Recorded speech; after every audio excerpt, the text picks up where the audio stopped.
اعوذ باللہ السمیع العلیم العظیم الحفیظ بوجہ الکریم وسلطانہ القدیم من الرجس الخبیث المخبث الشیطان اللعین الرجیم وقبیلہ ونفخہ ونفسہ وہمزہ بسم اللہ الرحمن الرحیم۔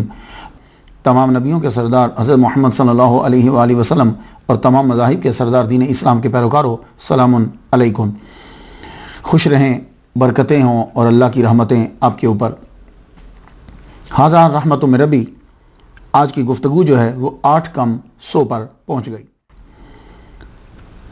جس ہستی کو سرنامہ کلام بنایا ہے، عام لوگ تو امام ترمذی انہیں کہتے ہیں، لیکن ان کا پورا نام جو ہے وہ یوں لیا جاتا ہے: امام حافظ الحدیث ابو عیسیٰ محمد بن عیسیٰ بن موسیٰ سلمی الدریر البوغی ترمذی رحمۃ اللہ علیہ۔ آپ کی وجہ شہرت جو ہے وہ ترمذی شریف ہے۔ شمائل ترمذی، ترمذی شریف، سنن ترمذی، یہ آپ کی وجہ شہرت ہے۔ تاریخ ولادت آپ کی 209 ہجری ہے اور سورج کے حساب سے 824 عیسوی ہے، اور تاریخ وصال آپ کی چاند کے حساب سے 13 رجب 279 ہجری بنتی ہے، اور 2 اکتوبر 892 عیسوی ہے۔ تقریباً ٹوٹل عمر جو ہے وہ آپ کی 70 سال بنتی ہے قمری سالوں کے حساب سے۔ امام اعظم ابو حنیفہ رحمۃ اللہ علیہ کے وصال سے 59 سال بعد آپ پیدا ہوئے، اور آج 2015 میں آپ کو دنیا سے گئے ہوئے 1123 قمری سال ہو چکے ہیں۔ جو اللہ کے لیے کام کرتا ہے، اللہ تعالیٰ پھر اس کے نام کو زندہ رکھتا ہے۔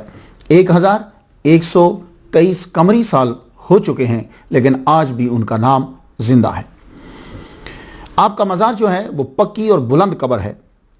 ملک ازبکستان کے اندر شہر ترمز ہے، وہاں آپ کا جو ہے وہ مزار مبارک۔ امام ترمذی تصوف اور شریعت، یعنی طریقت و شریعت کا ایک حسین امتزاج ہے۔ بیک وقت صوفی اور ایک عالم بھی، باطن بھی پاک کرتے ہیں، ظاہر بھی پاک کرتے ہیں۔ دن کو احادیث کی صدائیں بلند ہوتی ہیں، اور رات کو خوف خدا سے آہیں بلند ہوتی ہیں۔ اور یہ بات یاد رکھیے گا، ہمارے ہاں کنسپٹ جو ہے یہی میں لوگوں کا دور کرنا چاہتا ہوں۔ لوگ عالم دین کو، مولوی کو الگ چیز سمجھتے ہیں، صوفی کو الگ سمجھتے ہیں۔ یہ ایک لوگوں کا کنسپٹ بن چکا ہے، اور یہ ٹوٹلی غلط ہے۔ جو علامہ نہیں ہوگا، جو قرآن و حدیث کا عالم نہیں ہوگا، وہ صوفی بھی نہیں ہوگا۔ تو اس لیے صوفی بہت ہائی سٹیٹس ہے، پہلے اس کو قرآن، حدیث، فقہ سب پڑھنا پڑتا ہے، پھر جا کے وہ صوفی بنتا ہے، ولی کامل بنتا ہے۔ اس لیے تمام لوگ جو ہیں وہ اپنا یہ عقیدہ کلیئر کیجئے، اسے واضح کر لیجئے اور سمجھ لیجئے کہ جو صوفی ہے، ولی کامل ہے، وہ سب سے پہلے علامہ ہے، قرآن اور حدیث اور فقہ کا عالم ہے۔ اسی لیے امام شافعی رحمۃ اللہ علیہ نے فرمایا، اگر عالم دین ولی کامل نہیں ہے تو پھر کوئی بھی ولی نہیں ہے، کیونکہ اللہ تعالیٰ کسی جاہل کو اپنا دوست نہیں بناتا۔ آئیے گفتگو آگے بڑھانے سے پہلے اقرار توحید ہو جائے اور اظہار توحید ہو جائے، یہ بہت ضروری ہے۔ کوئی نبی، کوئی ولی، کوئی جن، کوئی پری اللہ تعالیٰ کے برابر نہیں ہے۔ وہ ولم یکن لہ کفوا احد ہے، کوئی اس کے برابر نہیں ہے۔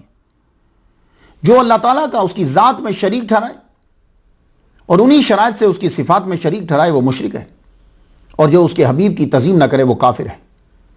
اور سب سے پہلا نبی کی توہین کرنے والا شیطان، وہ بہت بڑا توحید پرست تھا، لیکن وہ کافر ہوا اس لیے کہ وہ نبی کی توہین کرنے والا تھا۔ عظیم چین سے عظیم پیام جو تمام نبیوں میں برابر رہا، اور ہر ولی نے اور ہر صوفی نے اسی پیام کو دنیا کے اندر پھیلایا۔ وہ پیام کیا ہے؟ سن لیجئے۔ وہ پیام دنیا کی عظیم سونے کی چین کے ساتھ، ایسی سند، کمال کی سند، امام رضا علیہ السلام۔ میں بارہا عرض کر چکا ہوں، میں علیہ السلام اس لیے بولتا ہوں جیسے آپ کو السلام علیکم کہتا ہوں، یعنی مطلب سلامتی ان پر۔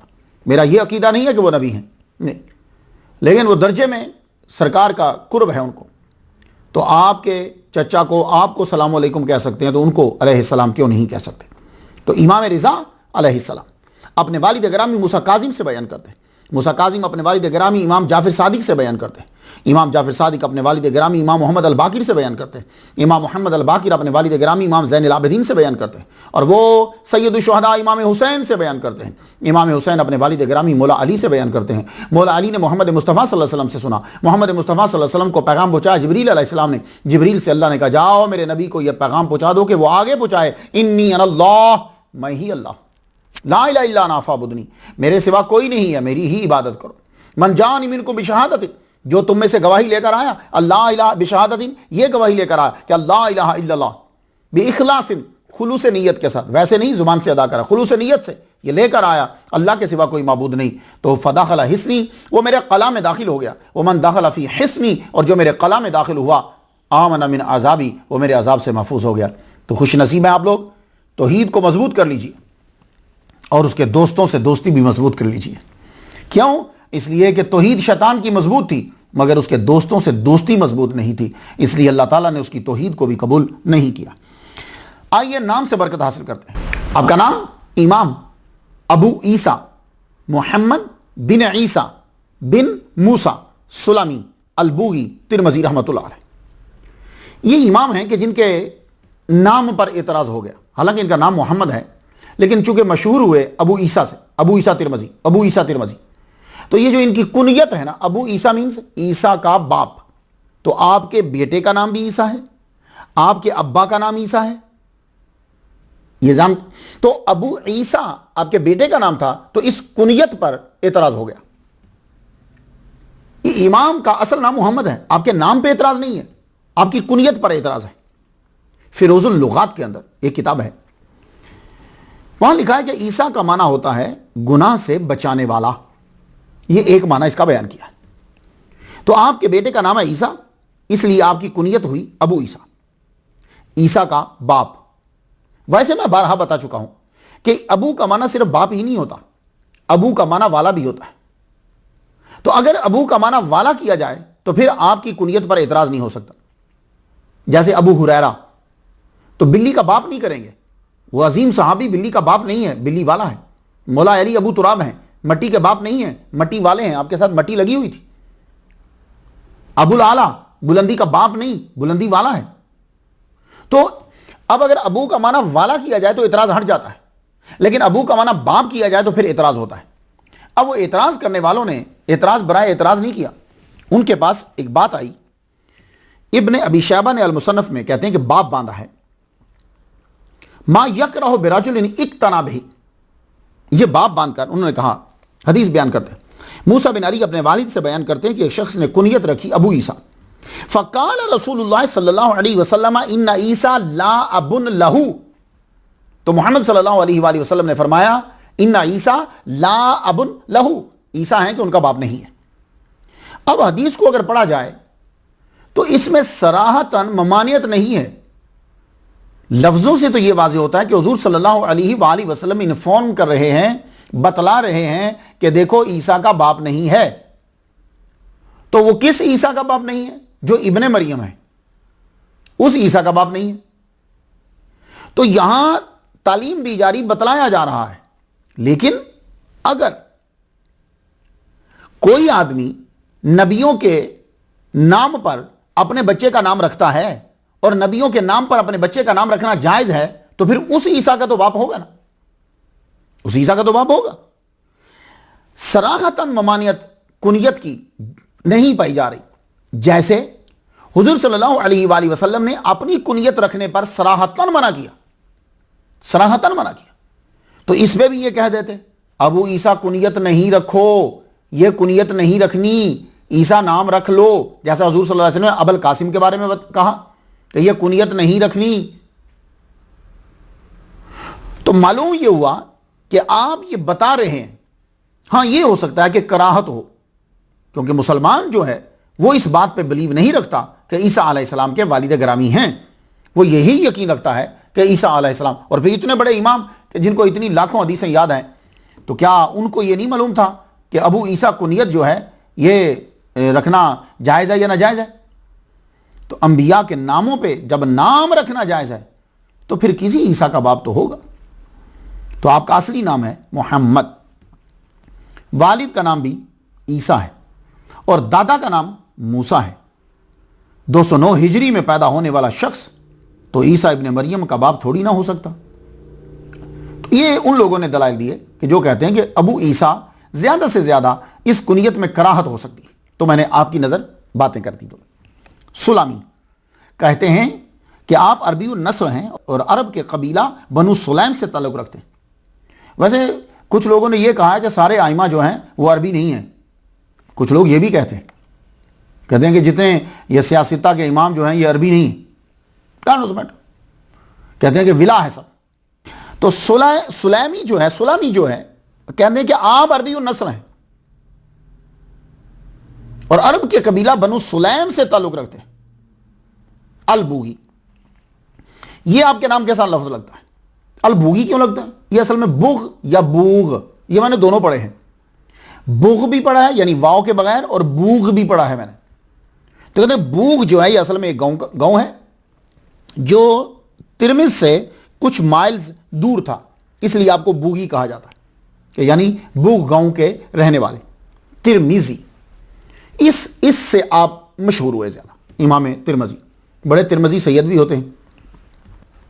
4 پروننسیشن ہیں، 4 تلفظ ہیں ترمذ کے. ترمز، ترمز، ترمز، ترمز، 4 پروننسیشن ہے اس کے. میری بات آپ سمجھ گئے؟ اور زیادہ فصیح جو ہے وہ ترمزی ہے، ترمز ہے. تو ترمز جو ہے وہ ایک گاؤں ہے. ترمز کا معنی ہوتا ہے گرم، اس کا معنی گرم ہوتا ہے. اور واقعی یہ موسم کی بنا پر اس علاقے کا نام ترمز رکھ دیا گیا. ازبکستان کے اندر اگر آج بھی آپ جائیں، یہ 2015 میں آج بھی اگر آپ کا جانا ہو تو یہ علاقہ گرم ترین علاقہ ہے ازبکستان کا. تو ہو سکتا ہے کہ وہاں کی جو فضا ہے موسم کی وجہ سے اس کا نام جو ہے وہ ترمز رکھ دیا گیا. اور موجودہ ملک ازبکستان کے اندر یہ آتا ہے. آئیے اس ولی کامل اصلی رہبر طریقت و شریعت کا ذکر کریں اور گناہوں کا کفارہ ادا کریں. آپ کا اصلی نام تو محمد مگر مشہور ہوئے امام ترمذی کے نام سے. کون امام ترمذی؟ یہ ان لوگوں کے لیے جو لوگ تصوف میں آگے بڑھنا چاہتے ہیں.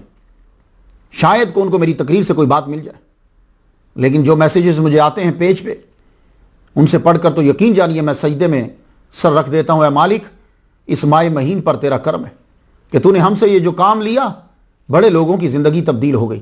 بڑے لوگ تصوف میں آ رہے ہیں اور انہیں معلوم ہو رہا ہے کہ تصوف ہی اسلام ہے. آئیے، اور میں نے یہ آئمہ کی زندگی بیان کرنے، آئمہ کی زندگی اس لیے بیان کر رہا ہوں کہ تاکہ میں لوگوں کے ذہن سے یہ فرق مٹا سکوں کہ ولی کوئی اور ہوتا ہے اور علامہ کوئی اور ہوتا ہے، عالم دین کوئی اور ہوتا ہے. نہیں، عالم دین جو ہوتا ہے، شریعت جو ہے یہ ابتدا ہے تصوف کی، پھر اس کے بعد طریقت ہے، پھر اس کے بعد حقیقت ہے. یہ بات یاد رکھیے. تو آپ کو جب تصوف میں آنا ہے تو پھر آپ کن چیزوں پر عمل کریں گے اور وہ کہاں سے ملیں گی؟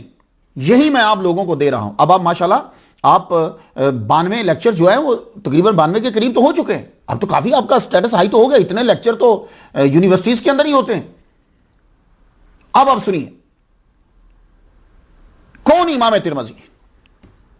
امام ترمذی کے جن کے بارے میں امام بخاری رحمۃ اللہ علیہ نے فرمایا. امام بخاری رحمۃ اللہ کیا فرماتے ہیں؟ جملہ بہت دھیان سے سنیے گا. من تفات بکا اکثر مما انتفات بی. جو امام بخاری کہہ رہے ہیں کہ جو میں نے تم سے حاصل کیا ہے، نفع لیا ہے، وہ زیادہ ہے بنسبت اس کی جو تم نے مجھ سے لیا ہے. یہ جملہ یاد رہے. امام بخاری سید المحدثین کہہ رہے ہیں کہ اے ترمذی، آپ ان سے یہ فرما رہے ہیں کہ میں نے ما انتفعت بکا اکثر، ما نافیہ نہیں ہے، جو میں نے نفع لیا ہے، بکا تجھ سے وہ اکثر ہے، مما انتفعت بھی، اس سے کہ جو تو نے مجھ سے نفع لیا. کیوں؟ اس لیے کہ امام ترمذی جو ہیں وہ شاگرد ہیں امام بخاری رحمۃ اللہ علیہ کے. اور امام بخاری رحمۃ اللہ علیہ نے 2 احادیث امام ترمذی رحمۃ اللہ علیہ سے لی ہیں. یہ جملے بھی ذرا سن لیجئے. کرامتوں سے ہٹ کر ذرا ان جملوں کو سن لیجئے. اور یہ بھی کرامتیں ہی ہیں. اصل میں سمجھا جائے تو یہ کرامتیں ہیں کہ امام بخاری جیسا محدث جو ہے وہ امام ترمذی رحمۃ اللہ علیہ سے 2 حدیثیں آپ نے لی ہیں. تو پھر اب مجھے ذرا نتیجہ نکال لینے دیجئے کہ امام بخاری امام ترمذی شاگرد ہوئے امام بخاری کا، اور امام بخاری بھی شاگرد ہوئے امام ترمذی کے. تو بھائی 2 حدیثیں تو لی ان سے. اللہ اکبر. اور امام مسلم رحمۃ اللہ علیہ نے، کون امام ترمذی کہ جن سے امام مسلم رحمۃ اللہ علیہ نے ایک حدیث لی ہے، روایت کی. تو معلوم ہوا امام ترمذی شاگرد امام مسلم کے، اور امام مسلم شاگرد ہوئے امام ترمذی کے. اللہ اکبر جل، اللہ اکبر جل شان. عمران بن غیلان رحمۃ اللہ علیہ کا کہنا ہے کہ امام ترمذی بالاتفاق ثقہ تھے، اور کہتے ہیں کہ دلیل کیا ہے کہ وہ ثقہ تھے؟ کہتے ہیں کہ مجھے اور کوئی دلیل دینے کی ضرورت ہی نہیں ہے. بھائی جس شخص کے اوپر امام بخاری رحمۃ اللہ علیہ جیسا محدث اعتماد کر رہا ہو اور آپ سے استفادہ کر رہا ہو، پھر اور دلیل دینے کی کیا ضرورت ہے مجھے؟ تو انہوں نے فرمایا امام محمد بن اسماعیل بخاری رحمۃ اللہ علیہ نے اپنے وصال کے بعد اہل خراسان کے لیے علم میں، عمل میں امام ترمذی جیسا کوئی شخص نہیں چھوڑا. تو اس جملے سے یہ پتا چلا کہ امام ترمذی رحمۃ اللہ علیہ پر جو چھاپ ہے، جو آپ کے اوپر ہاتھ ہے، جو آپ کے اوپر اثر ہے، وہ امام بخاری رحمۃ اللہ علیہ کا ہے. بڑے چہیتے شاگرد ہیں امام بخاری رحمۃ اللہ علیہ کے، امام ترمذی رحمۃ اللہ علیہ. یہ کیوں بتا رہا ہوں آپ کو؟ اس لیے کہ تاکہ آپ کو سمجھ میں آ جائے کہ جو انہوں نے کتاب لکھی ہوگی وہ کتاب کتنی بلند پائے کی ہوگی. اور ہمیں ان سے صرف یہی نہیں، یہ جو جملہ جو کہہ دیتے ہیں کہ بخاری شریف میں ہے، نہیں، بخاری شریف والے خود ان سے استفادہ کر رہے ہیں.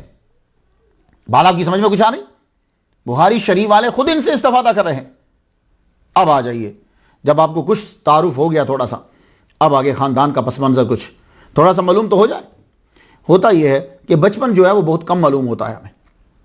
جب یہ مشہور ہو جاتے ہیں تو پھر اس کے بعد یا بعد میں لوگوں کا دھیان اس طرف جاتا ہے، رجحان جاتا ہے، تو پھر وہ لوگ جو ہیں وہ بھی جا چکے ہوتے ہیں جو ان کا بچپن جانتے ہیں. پھر ان کو وہ چیزیں ہی ملتی ہیں کہ وہ لوگ ملتے ہیں جب یہ مشہور تھے تو ان سے ملاقات کری. تو بچپن کے ساتھی تو آپ کے ساتھ ہی چلے گئے. اب شہرت ہوتی ہے بعد میں جا کر، کتابوں کو پڑھا جاتا ہے بعد میں، پھر دھیان دیتے ہیں لوگ ان کی چیزوں کی طرف. تو لیکن جس وقت ان کی شہرت ہوتی ہے تو لکھنے والے کو وہی بندے ملتے ہیں جو شہرت کے وقت ان کے ساتھ ملے تھے، تو ان کو بھی اتنا ہی پتا ہوتا ہے. یہی وجہ ہے کہ ہمارے پاس کچھ چیزیں مس ہو جاتی ہیں بچپن کی. خاندان اور پیدائش آپ کا امام ترمذی رحمۃ اللہ علیہ کا تعلق بنو سلیم سے ہے، یہی عام طور پر کتابوں میں لکھا ہوا ہے. یہ قبیلہ بنو سلیم جو ہے، یہ قبیلہ حجاز اور نجد میں رہا کرتا تھا. شروع میں یہ قبیلہ جو ہے اسلام کا بڑا سخت دشمن تھا. 5 ہجری میں جنگ خندق میں اس قبیلے نے اسلام کے خلاف لڑا ہے اور مسلمانوں کو مارا ہے. لیکن اس جنگ کے بعد، جنگ خندق کے بعد، اس قبیلے نے اسلام قبول کر لیا. جب اسلام قبول کیا تو جنگ حنین میں 8 ہجری میں جو ہوئی ہے، اس جنگ میں یہ پھر اسلام مسلمانوں کے ساتھ تھے، اسلام کے حلیف تھے یہ مسلمانوں. اس کے بعد انہوں نے وہاں سے ہجرت کر دی، نجد چھوڑ دیا. کیوں؟ اس لیے کہ وہاں رہتے تو نبی کے دشمن رہتے. عجیب سا اثر ہے وہاں کا. وہاں سے نکلے یہ لوگ. یہ نجد کون سی جگہ ہے؟ بلند جگہ. کہاں ہے وہ؟ آپ لوگ جانتے ہو، ریاض. آج جدید نام اس کا ریاض ہے، وہ سارے ملا کر ریاض بنا دیا گیا اس کا نام. تو وہاں چھوڑ دیا اسے، بنو سلیم نے چھوڑ دیا. پھر یہ مصر کے راستہ سے نارتھ افریقہ میں داخل ہو گئے. آپ جانتے ہیں نارتھ افریقہ کسے کہا جاتا ہے؟ کہتے ہیں کہ نارتھ افریقہ کے اندر 7 ممالک آتے ہیں. اس میں الجیریا شامل ہے، اس میں مصر شامل ہے، لیبیا شامل ہے، مراکو بھی آتا ہے، سوڈان آتا ہے اس کے اندر، تونیزیا آتا ہے اس کے اندر، موریتانیہ آتا ہے، یہ بھی اس کے اندر شامل کر لیتے ہیں، کہتے ہیں بعد میں شامل ہوا. تو نارتھ افریقہ کے علاقوں میں یہ نومیڈزم جو ہے یہ انہوں نے پھیلایا. خیمے بنا کے رہنا، بنجارے جو ہوتے ہیں، یہاں رہے، یہاں قبیلہ، وہاں یہ رہتے تھے. تو یہ لوگ آج بھی آپ کو ملیں گے، لیکن آج ذرا تھوڑی سی شکل جدید ہو چکی. ان لوگوں نے جب یہ نجد سے، حجاز سے جب یہ نکلے ہیں تو اب آگے روزی روٹی کے لیے انہوں نے 3 کاموں کو اپنایا. پہلا کام تو سب سے بڑا جو ان کا کام ہوتا تھا وہ یہ تھا عسکری. یہ فوج میں شامل ہوتے تھے. اس کے بعد اگر فوج چھوڑ دی ہے تو پھر تجارت میں بھی شامل ہوتے تھے. اگر تجارت بھی نہیں کر پا رہے تو زراعت میں شامل ہو جاتے تھے. پھر یہ کھیتی باڑی کرتے تھے. وہ چونکہ زمین گھر میں ہی ہوتی، گھر کے اڑوس پڑوس میں، تو کھیتی باڑی کرتے. جوان جو ہیں وہ تجارت کرتے، اور جو جوان جو ہوتے وہ عسکری قوت میں چلے جاتے. تو بنو سلیم نے بھی انہی تینوں کو اپنایا. تو یہ آگے سفر کرتے کرتے کرتے یہ لوگ جو ہیں پھر آگے کچھ خاندان، ایک جو ہے وہ ادھر چلا گیا، ایک ادھر چلا گیا. تو امام ترمذی رحمۃ اللہ علیہ کے دادا جو ہیں موسیٰ سلامی، یہ خاندان جو ہے یہ مرو میں رہا کرتا تھا. یہ مرو خراسان کا دارالحکومت تھا. یہ بڑا اہم علاقہ تھا. اب یہ علاقہ ترکمانستان میں ہے. موسیٰ سلامی مرو سے ترمز میں آ گئے. مرو سے انہوں نے ہجرت کری ترمز کے اندر. یہ ترمز جو ہے یہاں اپنا خاندان آ کر انہوں نے چلایا. امام ترمذی رحمہ اللہ کے دادا.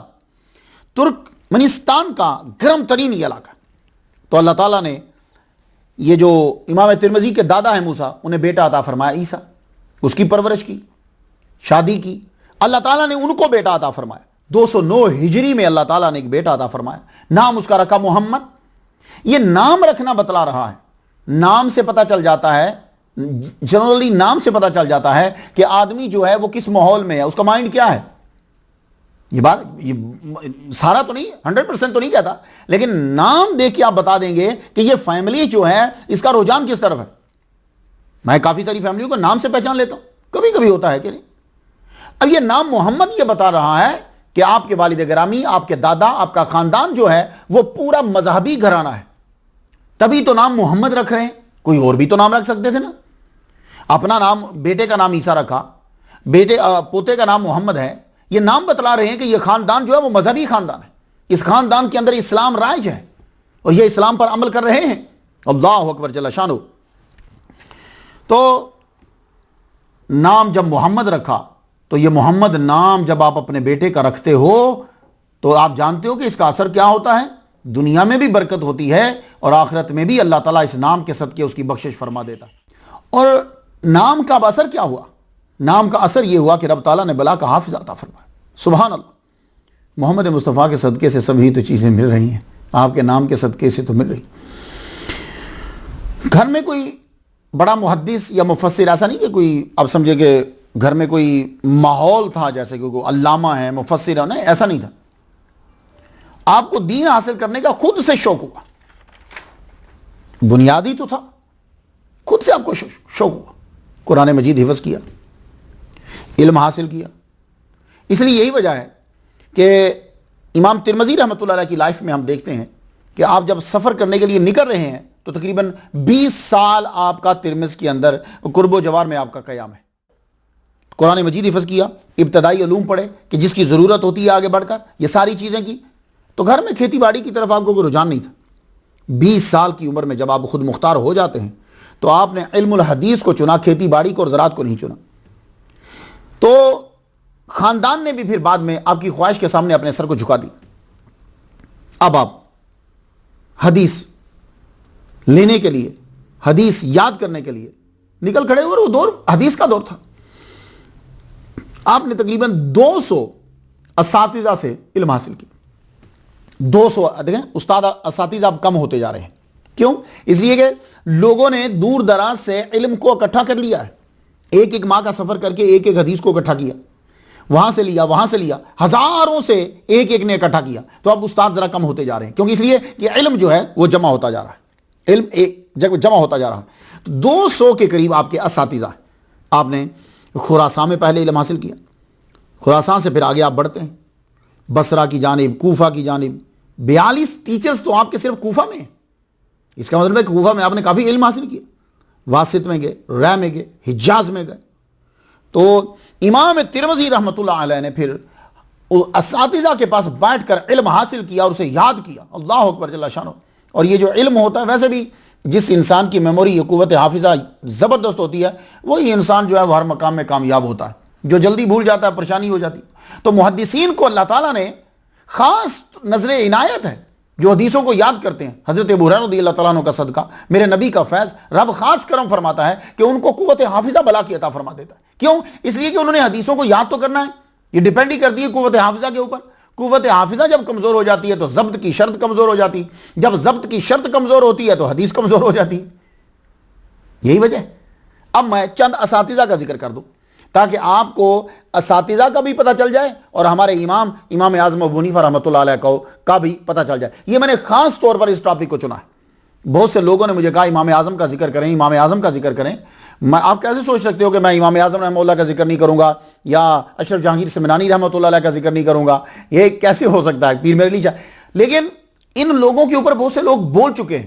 میں چاہتا ہوں کہ کسی ایسے گوشے کی جانب جو ہے وہ میں بیان ضرور کروں گا تو کہ لوگوں کو فائدہ حاصل ہو.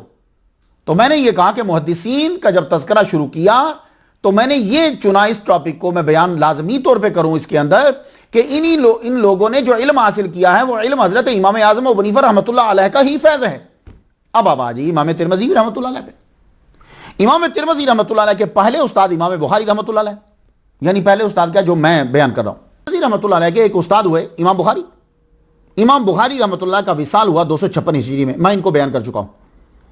اس وقت امام ترمذی رحمۃ اللہ علیہ کی عمر 47 سال تھی. آپ امام بخاری رحمۃ اللہ علیہ سے 15 سال چھوٹے ہیں عمر میں. امام بخاری رحمۃ اللہ علیہ ان سے بہت پیار کرتے تھے. امام بخاری رحمۃ اللہ علیہ ان سے 2 احادیث لی. یہ محبت کی علامت ہے اور آپ پر اعتماد کی دلیل ہے کہ آپ ان کو کتنا ثقہ سمجھتے تھے. امام بخاری رحمۃ اللہ علیہ کی کتاب التاریخ سے آپ نے کافی استفادہ کیا. امام بخاری رحمۃ اللہ علیہ کے حوالے سے 50 احادیث آپ نے بیان کی ہیں اور ان 50 میں خود امام بخاری رحمۃ اللہ علیہ نے صرف 7 اپنی کتاب میں لکھی. یہ دیکھیں, تو اس لیے آپ کبھی یہ بھی نہ کہیے کسی ایسے مولوی کے پاس آپ بیٹھے ہیں کہ جس کا مقصد ہوتا ہے امام اعظم نعمان بن ثابت رحمۃ اللہ علیہ کی توہین کرنا. اگر کبھی آپ ایسے مولوی کے پاس بیٹھے ہیں تو یہ میری باتیں آپ کے لیے ایک بڑی طاقت ثابت ہوں گی کہ امام ترمذی رحمۃ اللہ علیہ نے امام بخاری رحمہ اللہ کے حوالے سے 50 حدیث لی ہیں اور ان 50 حدیث میں سے خود امام بخاری رحمہ اللہ نے اپنی کتاب میں 7 بیان کی ہیں. تو کسی سے اگر کوئی حدیث بیان کم کرتا ہے یا نہیں کرتا تو اس کا مطلب یہ نہیں ہوتا کہ وہ شخص ثقہ نہیں ہے, وہ کمزور ہے. یہ بات نہیں. امام ترمذی رحمۃ اللہ علیہ شاگرد امام بخاری رحمۃ اللہ علیہ کے, امام بخاری رحمۃ اللہ علیہ شاگرد مکی بن ابراہیم رحمۃ اللہ علیہ کے, مکی بن ابراہیم رحمۃ اللہ علیہ شاگرد امام اعظم ابو حنیفہ رحمۃ اللہ علیہ کے. تو یوں چوتھے محدث بھی امام اعظم ابو حنیفہ رحمۃ اللہ علیہ کے شاگرد ہوئے, گویا کہ شاگرد کے شاگرد ہوئے. ایک اور نام جو امام ترمذی رحمۃ اللہ کے اساتذہ میں آتا ہے وہ امام مسلم ہیں. ان پہ بھی میں گفتگو کر چکا ہوں جنہوں نے مسلم شریف لکھی. تو امام مسلم رحمۃ اللہ علیہ کا وصال 261 ہجری میں ہوا. اس وقت امام ترمذی رحمۃ اللہ علیہ کی عمر 52 سال تھی. تہذیب الکمال جلد 24ویں صفحہ 434 پہ ہے کہ آپ نے امام مسلم رحمۃ اللہ علیہ سے روایت لی ہے. امام ترمذی امام مسلم سے 7 سال چھوٹے ہیں. امام ترمذی شاگرد تھے امام مسلم کے, امام مسلم شاگرد ہوئے امام یحییٰ بن معین کے, اور یہ شاگرد تھے امام عبداللہ بن مبارک رحمۃ اللہ علیہ کے, اور یہ شاگرد ہیں حضرت امام اعظم ابو حنیفہ رحمۃ اللہ علیہ کے. تو امام ترمذی بھی امام ابو حنیفہ رحمۃ اللہ کے شاگرد کے شاگرد کے شاگرد کے شاگرد ہیں. امام ترمذی رحمۃ اللہ علیہ نے ترمذی شریف میں امام مسلم رحمۃ اللہ علیہ سے 1 حدیث روایت کی ہے اور امام مسلم نے بھی مسلم شریف میں آپ سے 1 حدیث روایت کی ہے. تو کسی سے کم روایت کرنا یا نہ روایت کرنا یہ اسے دلیل مت بنائیے کہ وہ اس کے نزدیک وہ ثقہ نہیں تھا. ایسا نہیں. عباد بن یعقوب اسدی رحمۃ اللہ علیہ ایک اور نام آتا ہے امام ترمذی رحمۃ اللہ علیہ کے اساتذہ کے اندر. آپ کا وصال ہوا 250 ہجری میں. اس وقت امام ترمذی رحمۃ اللہ کی عمر مبارک تھی 41 سال. امام ذہبی نے اپنی کتاب الکاشف فی معرفت من لہ روایت فی الکتب الستہ میں, الکاشف فی معرفہ من لہ روایہ فی الکتب الستہ کہ صفحہ 532 جلد پہلی میں لکھا ہے کہ امام ترمذی رحمۃ اللہ علیہ نے ان سے روایت لی ہے. حضرت یعقوب بن ابراہیم آپ کے اساتذہ میں سے ایک اور اہم نام جو ہے, ان کا وصال ہوا 252 ہجری میں. اس وقت امام ترمذی رحمۃ اللہ علیہ کی عمر جو ہے وہ 43 سال تھی. علامہ ابن حجر اسقلانی رحمۃ اللہ علیہ نے تہذیب التہذیب جلد 11 صفحہ 334 پہ یہ لکھا ہے کہ امام ترمذی نے اور ائمہ صحاح 6 نے روایت کی ان سے. تو بات سمجھ میں آ گئی. محمود بن غیلان آپ کا وصال ہوا 239 ہجری. اس وقت امام ترمذی رحمہ اللہ کی عمر جو ہے وہ 30 سال تھی. علامہ جلال الدین السیوطی رحمۃ اللہ فرماتے ہیں طبقات الحفاظ جلد پہلی صفحہ 80 پہ کہ امام ابو داؤد کے علاوہ 5 ائمہ نے آپ سے روایت کی ہے اور ان سے 342 احادیث روایت کی ہیں امام ترمذی رحمۃ اللہ علیہ. تو امام ترمذی شاگرد ہوئے محمود بن غیلان کے. یہ شاگرد تھے امام عبدالرزاق بن حمام کے, اور یہ شاگرد تھے امام اعظم ابو حنیفہ رحمۃ اللہ علیہ کے. محمد بن مصنع آپ کا وصال ہوا 252 ہجری میں. اس وقت امام ترمذی رحمۃ اللہ علیہ کی عمر تھی 43 سال. خطیب بغدادی نے تاریخ بغداد میں جلد سوئم صفحہ 284 پہ لکھا ہے کہ صحاح 6 کے مؤلفین نے ان سے روایت کی ہے تو پتہ یہ چلا کہ امام ترمذی شاگرد ہوئے محمد بن مسنہ رحمۃ اللہ علیہ کے، یہ شاگرد تھے امام مکی بن ابراہیم رحمۃ اللہ علیہ کے، اور یہ شاگرد تھے حضرت امام اعظم ابو حنیفہ رحمۃ اللہ علیہ کے، اور ایک اور اہم استاد امام ترمذی رحمۃ اللہ علیہ کے ہارون بن عبداللہ بزاز، آپ کا وصال ہوا 243 ہجری میں۔ اس وقت امام ترمذی رحمۃ اللہ علیہ کی عمر تھی 34 سال۔ تہذیب الکمال 30ویں جلد صفحہ 97 پہ ہے کہ آپ سے امام بخاری کے سوا 5 ائمہ حدیث نے روایت کی ہے۔ تو امام ترمذی شاگرد ہوئے ہارون بن عبداللہ بزاز کے، یہ شاگرد تھے امام فضل بن دکین کے، اور یہ شاگرد تھے امام اعظم ابو حنیفہ رحمۃ اللہ علیہ۔ بات کو سمجھ میں آئی؟ محمد بن بشار بندار، بشار ہے یہ محمد بن بشار بندار، ان سے 495 حدیث جو ہے امام ترمذی رحمۃ اللہ علیہ نے دی، اور امام دارمی رحمۃ اللہ علیہ، آپ کا وصال ہوا 255 ہجری میں۔ اس وقت امام ترمذی رحمۃ اللہ علیہ کی عمر 46 سال تھی، آپ امام ترمذی سے 28 سال بڑے تھے۔ انہوں نے یزید بن ہارون سے علم حاصل کیا، اور یزید بن ہارون نے امام ابو حنیفہ سے۔ تو امام ترمذی رحمۃ اللہ علیہ شاگرد ہوئے امام دارمی کے، امام دارمی شاگرد تھے یزید بن ہارون کے، اور یہ شاگرد تھے حضرت امام اعظم ابو حنیفہ رحمۃ اللہ علیہ۔ بات کوئی سمجھ میں آ رہی ہے آپ کو؟ اللہ اکبر جل شان، اللہ اکبر جل شان۔ محدث خراسان قتیبہ بن سعید، یہ بھی آپ کے اہم اساتذہ میں سے ایک استاد ہیں۔ تہذیب جلد 8ویں صفحہ 322 پہ کہ امام ترمذی نے ان سے حدیث سماع کی ہے۔ آپ کا وصال ہوا 240 ہجری میں۔ اس وقت امام ترمذی رحمۃ اللہ کی عمر تھی 31 سال۔ امام ترمذی شاگرد ہوئے امام قتیبہ بن سعید کے، یہ شاگرد تھے فضیل بن ایاس کے، اور یہ شاگرد تھے حضرت امام اعظم ابو حنیفہ رحمۃ اللہ علیہ۔ تو یوں فضیل بن ایاس رحمۃ اللہ علیہ سے تصوف کا جو فیض ہے وہ امام ترمذی رحمۃ اللہ علیہ کے پاس آیا۔ یہی وجہ ہے کہ آپ کو امام ترمذی رحمۃ اللہ علیہ کے اندر تصوف بھی نظر آئے گا، آپ کو واضح طور پر، اور آپ کو علم حدیث شریعت بھی نظر آئے گا۔ اللہ اکبر جل شانہ۔ اللہ نے آپ کو قوت حافظہ غضب کا عطا فرمایا، اور اللہ تعالیٰ کا یہ تمام محدثین جتنے بھی حدیث بیان کرنے والے ہیں، اللہ تعالیٰ کا خاص کرم رہا ان کے اوپر جنہوں نے حدیثیں جمع کی۔ کیوں؟ اس لیے کہ انہوں نے دور دراز جانا تھا، حدیثوں کو لکھنا تھا، تو کاغذ اور یہ چیزوں کا زیادہ تو نہیں، اللہ تعالیٰ نے ان کو حافظہ عطا فرمایا۔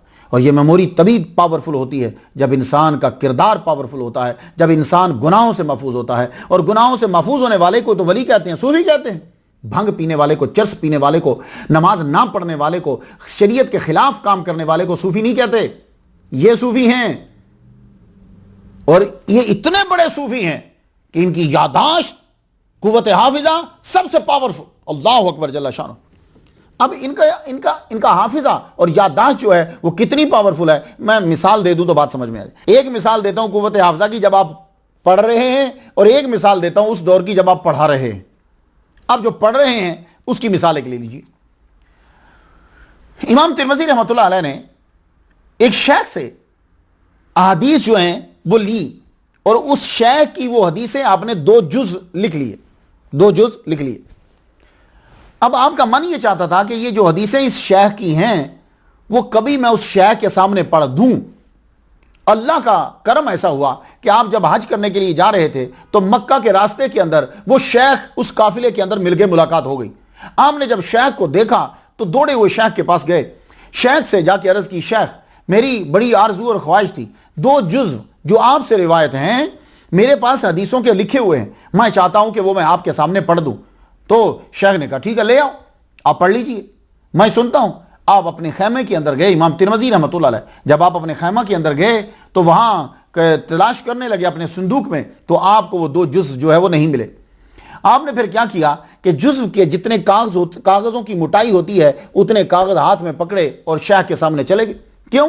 اس لیے کہ جز تو کہیں رکھ چکے تھے، آپ کو معلوم تو تھا نہیں کہ شیخ ملیں گے، لیکن یہ یاد تھا کہ میں نے 2 جز اس شیخ سے لکھے ہیں۔ اب کہنے لگے یہ شیخ چلے گئے تو کیا کروں گا؟ آپ ان کے سامنے بیٹھ گئے، کہنے لگے حضور اجازت ہو پڑھنا شروع کروں؟ کہنے لگے ہاں شروع کرو۔ تو آپ نے ان احادیث کو جو اس شیخ سے روایت تھی پڑھنا شروع کر دیا، ایسے کمال سے، کوئی مسٹیک آپ نہیں کر رہے۔ شیخ سن کر بڑے خوش ہوئے، اور آپ نے یوں دیکھنا چاہا کہ کیا لکھا ہے، دیکھا تو کاغذ سب کے سب صاف ہیں، کاغذ کے اوپر تو کچھ لکھا ہوا ہی نہیں ہے۔ شیخ غصہ میں آ گئے، کہنے لگے کیا تم ہم سے مذاق کر رہے ہو؟ آپ فوراً سے امام ترمذی ادب بن کھڑے ہو گئے، کہنے لگے حضور نعوذ باللہ من ذالک، میں اپنے استاد سے مذاق کروں، عالم دین سے مذاق کروں؟ میں تو خود شرمندہ ہوں، لیکن میں یہ قیمتی وقت اور آپ کو جو ہے وہ کھونا نہیں چاہتا تھا۔ میری آرزو تھی، لیکن ہوا کیا کہ وہ جو 2 جزو میں نے لکھے ہوئے تھے وہ میں کھو گیا، وہ میرے پاس نہیں ہے، شاید میں گھر چھوڑ آیا ہوں۔ میں یہ موقع ہاتھ سے جانے نہیں دینا چاہتا تھا، میں اس لیے آپ کے سامنے بیٹھ گیا۔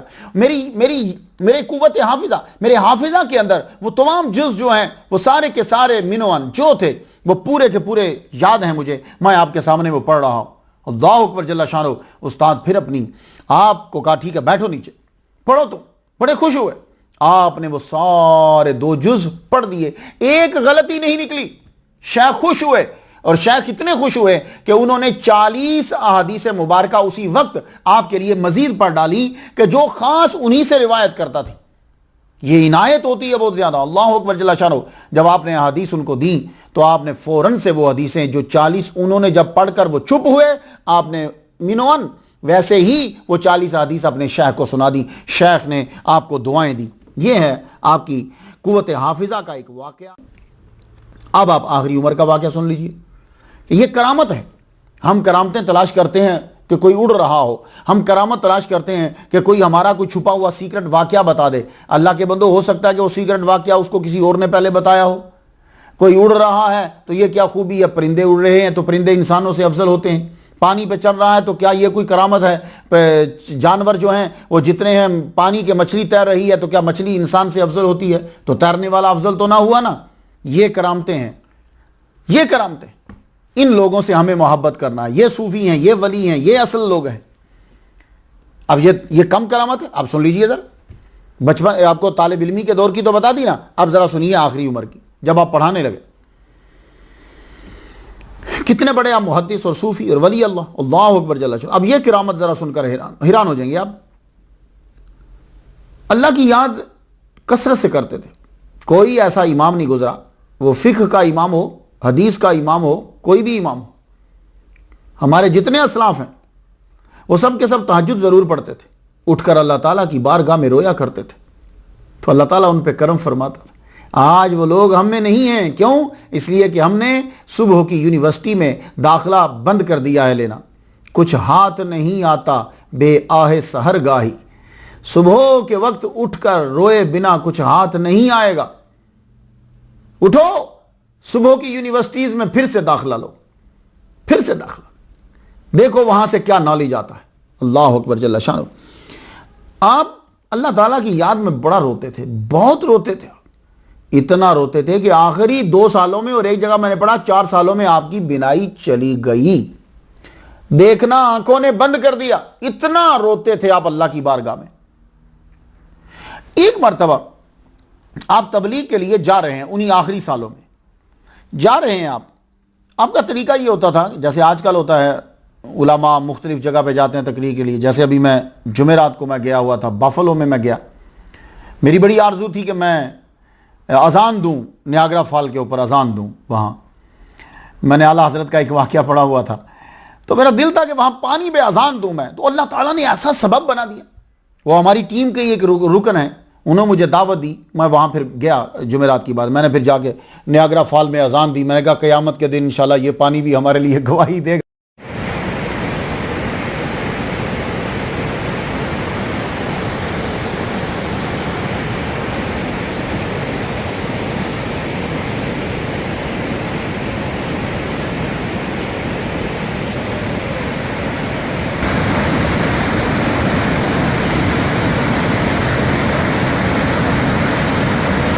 اللہ اکبر، اللہ اکبر، اللہ اکبر، اللہ اکبر۔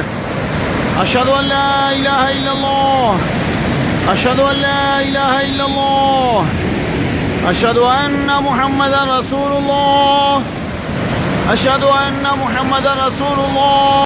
اللہ اکبر، اشہد ان لا الہ الا اللہ، اشہد ان لا الہ الا اللہ، اشہد ان محمد رسول اللہ، اشہد ان محمد رسول اللہ۔ حی علی الصلاۃ، حی علی الصلاۃ، حی علی الفلاح، حی علی الفلاح۔ اللہ اکبر، اللہ اکبر، لا الہ الا اللہ۔ حی علی الفلاح، حی علی الفلاح۔ اب وہاں میں نے جا کر تقریر کی، اس طرح جیسے میں جاتا ہوں تو ہم تو کچھ بھی نہیں ہیں، ہم تو کچھ بھی نہیں ہیں، ان کے در کے سگ بھی نہیں۔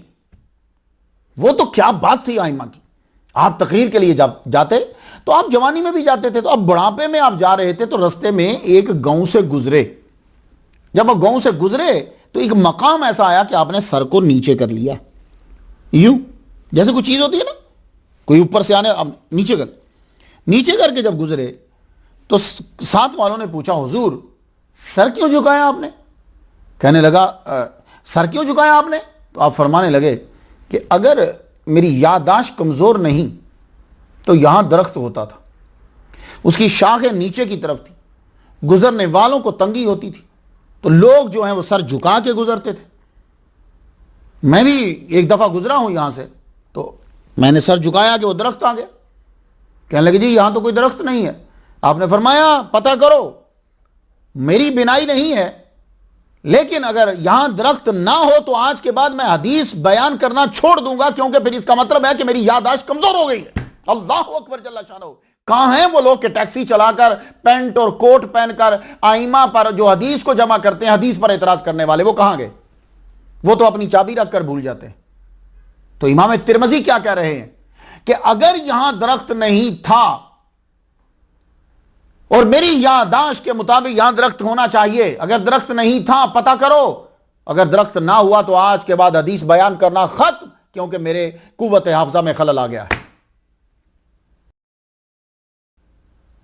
اللہ اکبر، اللہ اکبر، اللہ اکبر۔ اب آپ کے جو ساتھی تھے انہوں نے گاؤں کے بوڑھے بندے سے پوچھا، پرانے سے، بھائی یہاں کوئی درخت ہوتا تھا؟ کہنے لگے ہاں درخت ہوتا تھا، بہت سے لوگوں کو تنگی ہوتی تھی یہاں سے گزرتے ہوئے، تو ہم نے کیا کیا کہ وہ درخت کو جڑ سے اکھیڑ دیا اور پھینک دیا۔ اللہ اکبر جل شانہ۔ وہ لوگ اپنے کردار کے، گفتار کے، ہر چیز میں کمال پہ تھے جنہوں نے حدیثوں کو اکٹھا کیا ہے۔ وہ تو جان جاتے تھے کہ اس حدیث کے اندر کیا کسی نے کوئی خرابی کی کہ نہیں کی۔ آپ لوگوں کو شریعت کا علم دینے والے جو ہیں وہ غدار نہیں ہیں، آپ کو شریعت کا علم دینے والے وہ بد کردار نہیں ہیں، وہ ولی کامل ہیں، صوفی ہیں، علامہ ہیں، نبی کے عاشق ہیں۔ اور یہ ضبط ایسی شرط ہے علم الحدیث میں، جوں یہ کمزور ہوتی جاتی ہے تو اس کی روایت کردہ حدیث بھی جو ہے وہ کمزور ہو جاتی ہے۔ حدیث تو صحیح ہوتی ہے، متن صحیح ہوتا ہے، اس حدیث کے اوپر یہ لگ جاتا ہے سند میں کمزوری آ جاتی۔ اللہ اکبر جل شانہ۔ آپ نے کبھی مشکاۃ شریف پڑھی ہے؟ مشکاۃ شریف پڑھیے گا، وہاں ایک لفظ لکھا ہوتا ہے، ان کی ایک اپنی اصطلاح ہے، متفقن علیہ۔ یہ اصطلاح ہر ایک کی اصطلاح ہے، متفقن علیہ، یعنی یہ حدیث بخاری نے بھی بیان کی ہے، مسلم نے بھی بیان کی ہے، تو کہتے ہیں متفقن علیہ۔ تو جو حدیث دونوں کتابوں میں ہو وہ تو متفقن علیہ ہے۔ اس آدمی کے بارے میں کیا خیال ہے کہ جس کے اوپر دونوں امام بخاری رحمۃ اللہ علیہ اور امام مسلم رحمۃ اللہ دونوں جو ہیں وہ اتفاق کر رہے ہوں، اس پر اعتماد کر رہے ہوں، اور وہ امام ترمذی رحمۃ اللہ علیہ۔ تو امام ترمذی رحمۃ اللہ علیہ وہ ہستی ہیں کہ آپ کے اوپر اعتماد ہے۔ اللہ اکبر جل شانہ۔ آپ پر اعتماد کرتے ہیں، امام بخاری اور حدیث لی ان سے، امام مسلم اعتماد کرتے ہیں اور حدیث لی ان سے۔ آپ کی شہرت خراسان سے نکل کر دور دراز علاقے تک پھر پہنچی۔ آپ علم حاصل کر کے گھر واپس آئے، خراسان میں پڑھانا شروع کیا۔ تو کہتے ہیں صاحب علم جہاں بیٹھ جاتا ہے پھر اس کی شہرت اس ولی کامل کی پھیلتی، دور دراز تک جاتی، اللہ تعالیٰ اس کا چرچا کرتا ہے۔ آپ کی سب سے بڑی کرامت جو آج تک لوگوں کو فائدہ دے رہی ہے وہ آپ کی شورہ آفاق کتاب سنن ترمذی۔ یہ سنن ترمذی، اللہ اکبر، جب میرے پاس جو ہے یہ ادارہ ضیاء المصنفین کی ہے، ضیاء القرآن پبلیکیشنز، ان سے بھی ملاقات میری بڑے عرصے پہلے پاکستان کے اندر ہی ہوئی تھی۔ بہت زبردست کتاب، یہ ہے آپ کی وجہ شہرت۔ اب اس کتاب کو سنن ترمذی کہا جاتا ہے، لیکن اس کتاب کے ساتھ صرف سنن نہیں لگتا۔ میں ابو داؤد رحمۃ اللہ علیہ کے تذکرے میں سنن کا تذکرہ کر چکا ہوں۔ سنن ترمذی مشہور ہوئی، لیکن اس کے ساتھ الجامع صحیح دونوں لگتا ہے۔ الحدیث والمحدثون میں بھی اسے الجامع صحیح کہا گیا ہے۔ علامہ ابن اسیر نے جامع الاصول کے مقدمہ میں ترمذی کو، سنن ترمذی کو صحیح کہا ہے۔ تو آپ کی یہ کتاب جامع الصحیح اور سنن تینوں کی تعریف کو ٹچ کرتی ہے۔ جامع کتاب اسے کہتے ہیں الجامع، جیسے بخاری ہے، مسلم ہے، الجامع اسے کہتے ہیں جس کے اندر 8 موضوعات کی حدیثیں ہوں، اور وہ موضوعات جو ہیں وہ میں نے آپ کو بتایا تھے، تفسیر ہے، عقائد ہے، احکام ہیں، آداب ہیں، فتن ہے، اشراط ہیں۔ اس کو بھی جب ہم پڑھتے ہیں اس کے اندر بھی وہ ساری چیزیں ہیں، سوشل کے بارے میں، احکامات کے بارے میں، فقہ کے بارے میں اس میں آ رہا ہے، اور ایون کہ قرآن کی تفسیر کے بارے میں بھی بیان کیا گیا۔ یہ دیکھیے باب ما جاء فی فضل سورۃ الکہف، قرآن کی تفسیر بھی اس کے اندر ہے، مناقب بھی اس کے اندر ہیں، فقہ جو ہے وہ بھی اس کے اندر ہے۔ تو کہتے ہیں کہ الجامع الصحیح، چونکہ اس کے اندر صحیح حدیثیں ہیں، الصحیح سنن ترمذی۔ ابواب فقہیہ سے متعلقہ احادیث بھی ہیں، اس کے علاوہ دوسرے مضامین کو بھی آپ نے ٹچ کیا، تفسیر، مناقب، آداب۔ خطیب بغدادی نے کہا کہ اس کتاب کا نام ہے الجامع الصحیح للترمذی۔ انہوں نے سنن نہیں کہا، انہوں نے کہا الجامع الصحیح للترمذی۔ تو ادارہ ضیاء المصنفین نے جو سنن ترمذی 2011 جون میں چھاپی ہے، اس میں احادیث کی تعداد 3975 ہے، جو نمبر دیے ہوئے نا 3975۔ تو کچھ اس کے اندر اس کو بھی کاؤنٹ کر دیا ہے جو آپ نے تعریف بیان کرتے ہوئے کی ہے، لیکن اس کو کاؤنٹ اس لیے کیا ہے کہ اس تعریف کے اندر بھی آپ نے حدیث بیان کی ہے۔ اب جیسے حسن کی تعریف جو ہے وہ بیان کر رہے ہیں کہ میں حسن حدیث کس کو سمجھتا ہوں، جب میں حسن کہتا ہوں تو وہاں بھی نمبرنگ کر دی گئی، وہ اس کی وجہ سے کہ اس کے اندر حدیث بیان کی ہے۔ تو چونکہ میرا ٹاپک حدیث نہیں ہے، میں تو یہ بھی اس لیے بیان کر رہا ہوں کہ جب آپ تصوف میں آنے لگو تو آپ کو معلوم ہو کہ ہمیں کیا کیا کتاب سے پڑھنا ہے، اور اگر کوئی اعتراض ہو جائے تو وہ پہلے سے آپ کے مائنڈ کے اندر ہو۔ یہ کتاب لکھی تو آپ نے امام بخاری، امام مسلم، ابو داؤد اور نسائی کے بعد ہے، مگر اس کا درجہ بخاری اور مسلم کے بعد ہے، ترمذی کا درجہ جو لوگ یہ کہتے ہیں۔ شیخ حرات عبداللہ انصاری فرماتے ہیں کہ میرے نزدیک جامع ترمذی بخاری اور مسلم سے زیادہ مفید ہے۔ عبداللہ انصاری رحمۃ اللہ علیہ فرما رہے ہیں۔ اب ان کی نظر ہوگی کیونکہ یہ ایکسپلینیشن زیادہ ٹکا کے کرتے ہیں، واضح کرتے ہیں۔ حجت اللہ البالغہ جلد پہلی صفحہ 36 پہ ہے کہ یہ کتاب مجتہد کے لیے کافی ہے اور مقلد کو بے نیاز کر دینے والی، مقلد کو بے نیاز کر دینے والی، جو تقلید کرنے والا۔ امام ترمذی رحمہ اللہ کی یہ کتاب سنن ترمذی جو ہے الجامع صحیح سنن ترمذی، یہ وہ کتاب ہے کہ جس کے اندر ہم دیکھتے ہیں حسن حدیث کو متعارف کروایا آپ نے۔ پہلے یہ ہوتا تھا کہ یہ حدیث صحیح ہے، آپ نے حسن حدیث کو متعارف کروایا، اور آپ کی کتاب کی خصوصیت ہے کہ آپ اس حدیث کا مرتبہ بھی بیان کر دیتے ہیں کہ یہ حدیث کیا ہے، اور ایک ہی حدیث کے اندر جو خوبی ہیں وہ ساری بیان کر دیتے ہیں کہ ایٹ اے ٹائم حدیث صحیح بھی ہے، حسن بھی ہے، غریب بھی ہے، تو آپ سب بیان کریں۔ اور ایک خصوصیت جو آپ کے سنن ترمذی میں ہے، آپ نے فقہا کا مذہب بھی بیان کر دیا، استدلال اس سے کیا، یہ بیان کیا آپ نے بھی اپنے پیش و محدثین۔ اب یہ ہے کہ آپ کی خصوصیت ہے کہ آپ نے صحیح حدیثیں جمع کی ہیں، یہ سب نے جمع کی ہیں، صحیح ہے جی۔ آپ کی خصوصیت ہے کہ آپ نے راویوں کے نام جو ہیں کنیت بیان کی، وہ سب نے کی ہے، وہ امام بخاری کے نے بھی کئی جگہ پہ کر دی، امام مسلم نے بھی کئی جگہ، امام داؤد نے بھی کی جگہ، تو یہ بھی انہوں نے بھی انہی کے پیچھے یہ چلے۔ یہ کیوں بیان کرتے تھے؟ اس لیے کہ راوی مجہول نہ رہ جائے، کیونکہ بعد میں آنے والوں کے پاس اتنا علم نہیں ہوگا، اور وہ لوگ جو ہیں جب حدیث پڑھیں تو راوی کو پڑھ لیں تو پتہ چل جائے کہ یہ راوی کون سا ہے۔ ایسا نہ ہو کہ وہ اسماء الرجال کی کتاب کھول کے بیٹھ جائیں، میری بات سمجھ نا، اب ہم جیسے جو لوگ ہیں۔ تو آپ کی کتاب میں ایک ثلاثی حدیث بھی ہے، اللہ اکبر جل شان۔ دیکھو کتنے فخر کی بات ہے کہ ہماری کتاب کے اندر ایک ثلاثی ہے حدیث۔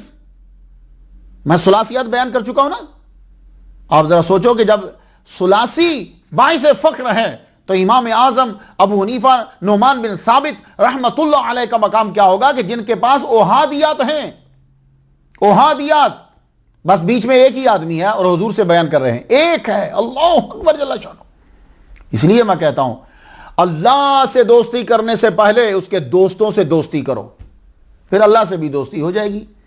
شیطان بہت عابد عبادت گزار تھا، اس کی ساری چیزیں ٹھیک تھیں، توحید اس کی بڑی زبردست تھی، بس وہ اللہ کے دوست کو اس نے دوست نہیں مانا، رب تعالیٰ نے اس کو نکال دیا اور قیامت تک اس پہ لعنت بھیج دی۔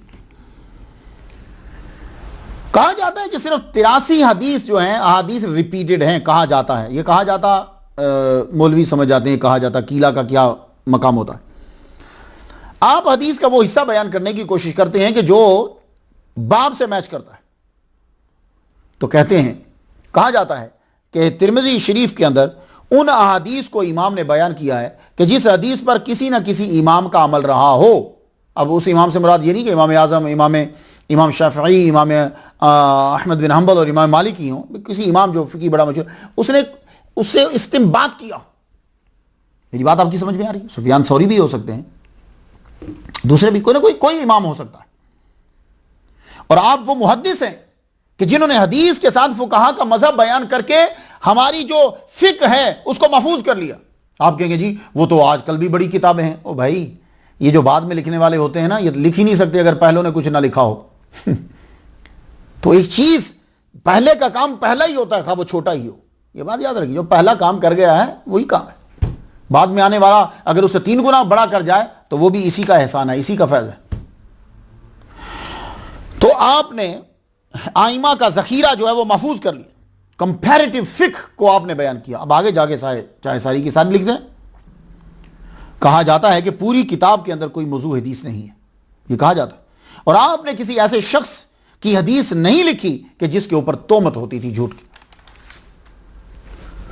اور آپ نے حدیث لکھتے ہوئے سب سے پہلے ان شرائط کو مد نظر رکھا جن شرائط کو ملوز خاطر رکھتے تھے امام بخاری اور امام مسلم رحمۃ اللہ. پھر ان شرائط کو جو امام ابو داؤد اور امام نسائی نے مقرر کری، آخر میں وہ حدیث لاتے جو ضعیف ہیں مگر کسی نہ کسی فقیہ نے اس سے مسئلہ نکالا ہے، تو اس کے مسئلہ نکالنے نے اس حدیث کو پاورفل بنا دیا. کیونکہ ضعیف کا مطلب یہ نہیں ہوتا کہ وہ حدیث موضوع ہے، گھڑی گئی ہے، خراب ہے، نہ ایسا نہیں ہے، جھوٹی ہے نہیں. ضعیف کا مطلب یہ ہوتا ہے کہ وہ پھر کوئی مسئلہ سند میں پڑ گیا ہے. اب وہ مسئلہ ہو سکتا ہے کہ جس نے پہلے حاصل کی ہو اسے نہ ہو، اس تک روایت صحیح پہنچی ہو، ان تک روایت جو ہے وہ راوی جو پہنچا ہو اس میں خرابی ہو، ایسا بھی ہو سکتا ہے بس. اب امام اعظم نعمان بن ثابت رحمۃ اللہ علیہ کے جو راوی ہیں وہ تو بالکل حضور صلی اللہ علیہ وسلم کے دور کے قریب کے راوی ہیں. اب آگے جتنا بڑھتے جائیں گے آپ، وہ راوی دور ہوتے جائیں گے، تو مسئلہ دور ہوگا، مسئلہ پہلے میں نہیں ہوگا. امام علی بن مدینی رحمۃ اللہ علیہ نے سب سے پہلے حدیث کی کلاسیفیکیشن کی، اس کے بعد پھر امام بخاری رحمۃ اللہ علیہ نے اس کام کا بیڑا اٹھایا. پھر اس کام کو جس امام نے کتاب کا بنیادی جزو بنایا ہے وہ ہے امام ترمذی رحمۃ اللہ علیہ. یہ ساری باتیں بہت مشکل ہیں، لیکن اس کو پلیز یاد کر لیجیے تاکہ آپ جب حدیث بیان کریں تو آپ کا اعتماد ہو، یقین ہو کہ میں حضور کا جو فرمان بیان کر رہا ہوں وہ بالکل برحق ہے، فلاں کتاب سے لیا ہے، اور فلاں اور کتاب کو لکھنے والے اتنے پائے کے ہیں. اور ہمارے اولیاء کرام اور صوفیاء کرام جو عمل کرتے تھے وہ قرآن اور حدیث کے خلاف نہیں کرتے تھے. وہ الگ بات ہے کہ ہم لوگوں کو وہ نہ آیت یاد ہو نہ حدیث یاد ہو، یہ الگ بات. تو آپ کی الجامع صحیح سنن ترمذی کا ترہ امتیاز کیا ہے؟ Classification and verification. یہی وجہ ہے کہ کشف الظنون میں ترمذی شریف کا درجہ بخاری اور مسلم کے بعد ہے. امام ترمذی رحمۃ اللہ علیہ نے اپنی کتاب میں 9 مختلف ٹرمز کو بیان کیا ہے. یہ ہے خاص چیز ترمذی شریف کے اندر. یہ ٹرمینالوجی آپ بھی یاد کر لیجئے. یہ تو نہیں ہو سکتا کہ ایک دم سے یاد ہو جائیں، لیکن کبھی کام دیں گی، سنتے رہیں گے تو ایک آدھ تو یاد ہو جائے گی. آپ نے مختلف ٹرمز کو استعمال کیا ہے، اصطلاحات کو استعمال کیا. پہلی اصطلاح ایک جو آپ نے استعمال کی وہ کیا ہے؟ ھذا حدیث صحیح. یہ کوئی نئی ٹرم نہیں ہے لیکن آپ نے اس کو استعمال کیا. ھذا حدیث صحیح، یہ حدیث صحیح ہے. اب میں ایک حدیث پڑھنا چاہتا ہوں کہ آپ اس کو جیسے بیان کرتے ہیں. حدیث نمبر 3817 حدیث کا نمبر ہے. اب حدیث سنیے ذرا اور ایمان تازہ کر لیجئے اور اولیاء اور صوفیاء کا عقیدہ مضبوط ہو جائے گا. کیا ہے؟ انا عائشہ رضی اللہ تعالیٰ عنہ، حضور صلی اللہ علیہ وسلم کی زوجہ محترمہ. انا عائشہ قالت لی رسول اللہ صلی اللہ علیہ وسلم. انا عائشہ قالت لی رسول اللہ صلی اللہ علیہ وآلہ وسلم. حضرت بی بی عائشہ سے روایت ہے کہ حضور صلی اللہ علیہ وآلہ وسلم نے مجھ سے یہ کہا، انا جبریلا، کہ جبریل علیہ السلام یقرأ علیک السلام، وہ تجھے السلام علیک کہہ رہے ہیں، تجھ پر سلام دے رہے، تجھے سلام دے رہے ہیں. تو بی بی عائشہ کہتی ہیں فقلت، تو میں نے یہ کہا وعلیہ السلام ورحمۃ اللہ وبرکاتہ، ان پر بھی سلام، برکتیں اور اللہ کی رحمت. مجھے تفصیل میں نہیں جانا، بس آپ یاد کیجئے، آپ کا بھی ذہن ہے، آپ بھی ماشاءاللہ سمجھ تو گئے ہوں گے. اب آ جائیے، یہ اس کو آگے انہوں نے لکھا ھذا حدیث صحیح، یہ ہے طریقہ پہ. اب صحیح حدیث کہتے کسے؟ صحیح حدیث میں کوئی زیادہ گہرائی میں نہیں جاؤں گا، کیوں؟ اس لیے کہ حدیث کا تو ٹاپک نہیں ہے. میں چلتے ہوئے تیزی سے بتا دوں کہ حدیث صحیح کسے کہتے ہیں. میں پہلے بھی بتا چکا ہوں کہ 5 شرائط ہوں تو صحیح حدیث کہلواتی ہے. راوی مسلمان بالغ عاقل، ٹھیک ہے، متقی، اور ہر راوی حدیث کے حصول کے بعد اس کی حفاظت کرتا ہو. سند شروع سے آخر تک متصل ہو، بیچ میں کوئی بندہ سکپ نہ ہو، سلپ نہ ہو. راوی اپنے سے زیادہ ثقہ کی مخالفت نہ کرتا ہو، کوئی خفیہ عیب نہ ہو. صحیح کی آگے پھر کس میں کر دی؟ اب جب لیکچر ہوتا ہے تو پھر صحیح لے ذاتے ہی اور صحیح لے غیرہ ہی. تو یہ صحیح حدیث. اس کے بعد جو دوسری ٹرم آپ نے استعمال کی وہ حسن ہے، جس میں یہ خاص آپ کی اپنی لگتی ہے. حسن، ھذا حدیث حسن. صحیح کی تمام شرائط پائی جاتی ہوں، لیکن ایک شرط میں تھوڑی سی کمزوری ہو، وہ ضبط میں، تو اسے کہتے ہیں حدیث حسن ہے. ضبط کیا ہے؟ یعنی یاداشت تھوڑی سی کمزور ہو گئی. یہ نہیں ہے کہ وہ ہر چیز بھول جاتے، تھوڑی سی یاداشت جو ہے وہ کمزور ہو گئی. اب حدیث حسن آپ لکھتے ہیں ھذا حدیث حسن. بھائی اس کے لیے میں نے تقریباً رات ساری لگا دی. میں نے پوری تقریباً کوئی 1000-1500 کے قریب حدیثیں جو ہے نا وہ دیکھ دی تاکہ آپ کو میں مثال دے سکوں.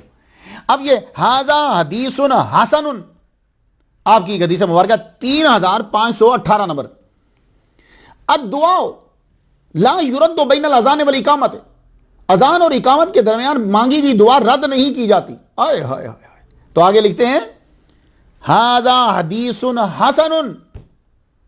اور اس حدیث کے اوپر تبصرہ کیا ہے. میں حدیث کا ٹاپک نہیں، لیکن آپ کو صرف لفظ کے بتانا چاہتا ہوں. ضعیف، یہ بھی ٹرمز آپ نے استعمال کی. لیکن یہ ضعیف حدیث ہوتی کیا ہے؟ اکثر لوگ یہ سمجھتے ہیں کہ ضعیف حدیث وہ ہوتی ہے جو موضوع ہو، جھوٹی ہو. نہیں، یہ غلط ہے. وہ متن صحیح ہوتا ہے، ٹیکسٹ بالکل صحیح ہوتا ہے. سند کے اندر جو راوی ہے نا، ان راویوں میں کوئی ایک راوی ایسا آ جاتا ہے کہ اس کی ضبط کی وجہ سے یا کسی اور وجہ سے وہ حدیث جو ہے وہ ضعیف ہو جاتی ہے. متن خراب نہیں ہوتا راوی. اب یہ ان کی ایمانداری ہے، حدیث اکٹھا کرنے والوں کی ایمانداری ہے کہ ان کو کوئی ہلکا سا بھی عیب نظر آیا ہے تو انہوں نے فوراً بیان کر دیا، کہیں قیامت کے دن جو ہے وہ حدیث بیان کرنے والے پھنس نہ جائیں. اللہ اکبر، اللہ اکبر. آج ہم ٹیکسی چلا کر آئمہ پر اعتراض کر دیتے. غریب حدیث، یہ بھی ایک ٹرمز استعمال کی ہے. ھذا حدیث غریب. یہ حدیث غریب ہے. غریب کا مطلب اردو میں تو بولتے ہیں غریب جس کے پاس پیسے نہیں ہوں. تو حدیث غریب ہے کا مطلب کیا ہوگا؟ یہ غریب جو ہے یہ صفت مشبہ کا صیغہ ہے. اس کا معنی ہوتا ہے غریب کا معنی تنہا، غریب کا معنی اپنے اقارب سے جو دور ہو جائے، رشتہ داروں سے دور ہو جائے، اس کو کہتے ہیں غریب. تو عام سادہ تعریف غریب حدیث کی کیا بنے گی؟ وہ ہوتی ہے کہ جس کی روایت میں ایک شخص مستقل ہو، ایک شخص سند کے تمام طبقات میں یا بعض طبقات میں. تو غریب مطلق وہ حدیث ہے کہ شروع کا راوی ایک ہی ہو. جیسے غریب حدیث ہے ھذا حدیث غریب. اب یہ کہاں ہے؟ انما الاعمال بالنیات، یہ میں نے بخاری سے حوالہ دیا. اب ترمذی شریف سے غریب حدیث سن لیجئے. ان من الشعر حکمتا، بعض شعروں میں حکمت ہوتی ہے. تو قال ابو عیسیٰ ھذا حدیث غریب. اب کیا کیجئے، اب لفظ بول دیا ہے، ٹرمینالوجی تو آپ تک پہنچانا تو ہے نا مجھے. ھذا حدیث غریب، یہ 2771ویں حدیث ہے. یہ اب آ جائیے، ایک اور ٹرمینالوجی آپ نے استعمال کی ہے، اصطلاح وہ ہے حسن غریب. ھذا حدیث حسن غریب، حسن بھی اور غریب بھی. حدیث یہ ٹاپ کی ہوتی ہے مگر سند جو ہے وہ اس کی ایک ہی ہے. اب ذرا حدیث 156 نمبر حدیث ذرا سماعت کر لیجئے. حضرت علی بیان کرتے ہیں کہ حضور صلی اللہ علیہ وآلہ وسلم نے فرمایا یا علی، آئے علی. اللہ اکبر. تو بھائی یا علی ویسے نہیں تو چلو نبی کی سنت سمجھ کر ہی بول دیجئے. کیا کہا حضور نے؟ یا علی. ٹھیک ہے نا؟ تو میں بھی کہتا ہوں یا علی، کیوں؟ میرے نبی نے کہا، محبت سے نہیں. تو چلو حدیث کے لفظوں پر عمل کرتے ہوئے ہی یا علی کہہ دیا کرو. تو حضور نے کیا کہا؟ یا علی. آئے ہائے ہائے. یا علی سلاسن، 3 چیزیں ایسی ہیں کہ بھائی جلدی کرو. لا تؤخرھا، دیر مت کرو. کون سی؟ الصلاۃ اذا آنت، وقت ہو جائے نماز پڑھ. والجنازہ تو، اور جنازہ اذا حضرت حاضر ہو جائے ادا کر دو، والایمو اذا وجدت لها کفعا، ابھی میں دیر نہیں کرو، بیوہ ہے بس جلدی سے شادی کر دو جب اس کا کف جو ہے وہ مل جائے۔ قال ابو عیسیٰ ھذا حدیث غریب حسن، تو میں نے وہ 1-2 ہزار حدیثیں جو ہیں وہ مجھے دیکھنا پڑیں تاکہ آپ کو ان کی اصطلاح جو جہاں انہوں نے استعمال کیا وہ حدیث میں آپ کے سامنے بیان کر دوں۔ اب ایک اور جو آپ کی اصطلاح ہے وہ ہے صحیح غریب، یہ اصطلاح ہے، حدیث کے راوی ٹاپ کے ہیں مگر سند ایک ہی ہے، دوسری سند نہیں ہے، تو کیا بول دیتے ہیں؟ صحیح غریب۔ اب یہاں ایک حدیث پھر بولنا چاہتا ہوں جس کے ساتھ آپ نے کہا کہ ھذا حدیث صحیح غریب۔ حضرت انس بن مالک بیان کرتے ہیں لما کان اليوم الذي دخل فيه رسول اللہ صلی اللہ علیہ وسلم المدینہ تداعى فيه كل شيء، حضور صلی اللہ علیہ وآلہ وسلم جب مدینہ میں داخل ہوئے تو ہر چیز منور ہوگی، روشن ہو گئی۔ تو لکھتے ہیں پوری حدیث آگے کچھ اور ٹکڑا ہے، حدیث صحیح غریب، یہ ابو عیسیٰ رحمۃ اللہ علیہ نے لکھا۔ ایک اصطلاح آپ کی ہے حسن صحیح غریب، کہتے ہیں کہ یہ ترکیب جو امام ترمذی رحمۃ اللہ علیہ نے بنائی ہے یہ محدثین کے لیے کنفیوژن پیدا کر دیتی ہے کہ حسن صحیح غریب۔ اب یہاں میں ایک حدیث پیش کر دیتا ہوں کہ جس کو آپ نے آخر میں لکھا حسن صحیح غریب، یہ حدیث 1814 نمبر ہے۔ ان کی عبد الرحمن بن ابی امرا اپنی دادی کبشہ سے بیان کرتے ہیں کہ وہ فرماتی ہیں کہ حضور صلی اللہ علیہ وآلہ وسلم ہمارے گھر آئے، آپ نے مشکیزے کو منہ لگا کے پانی پیا۔ مشکیزہ سمجھ دیکھیں، مشکیزے کو منہ لگا کے پانی پیا، وہ مشکیزہ جو حضرت عباس کے مزار کے اوپر ہے، مشکیزہ اسے کہتے ہیں۔ مشکیزے کو منہ لگا کے پانی پیا اور آپ تشریف لے گئے تو آپ کی دادی اماں نے اٹھ کر مشکیزے کا وہ حصہ کاٹ کے برکت کے لیے اپنے پاس رکھ لیا کیونکہ اس کو نبی کے منہ مبارک لگا ہے۔ اللہ اکبر جل شانہ، اسے عشق کہتے ہیں، یہ صحابہ کرام ہیں کہ آپ کا منہ مبارک لگا تو کیا ان کی توحید میں فرق آ گیا؟ ہو سکتا ہے کہ آپ لوگ بہت زیادہ علامہ ہیں، ہمیں تو صوفیاء نے سکھایا ہے یہ محبت کی علامت ہے، تو وہ حصہ کاٹ کے رکھ لے۔ تو اس کے آگے وہ لکھتے ہیں ھذا حدیث حسن صحیح غریب۔ بات کوئی سمجھ میں آ گئی آپ کے؟ اب ایک حدیث ٹرمینالوجی جو آپ نے استعمال کیا ہے حسن صحیح، میں آپ کو ڈیفینیشن نہیں سمجھا رہا، میں وہ حدیث ہی لے کر آگے آپ کے سامنے کہ جس کے آگے آپ نے اس ٹرمینالوجی کو استعمال کیا ہے۔ یہ میرے ان لسنر کے لیے ہے جو پی ایچ ڈی کر رہے ہیں، ایم اے پڑھ رہے ہیں، اور یا جو مسلسل سنتے آ رہے ہیں، ان کے لیے اب یہ مشکل نہیں۔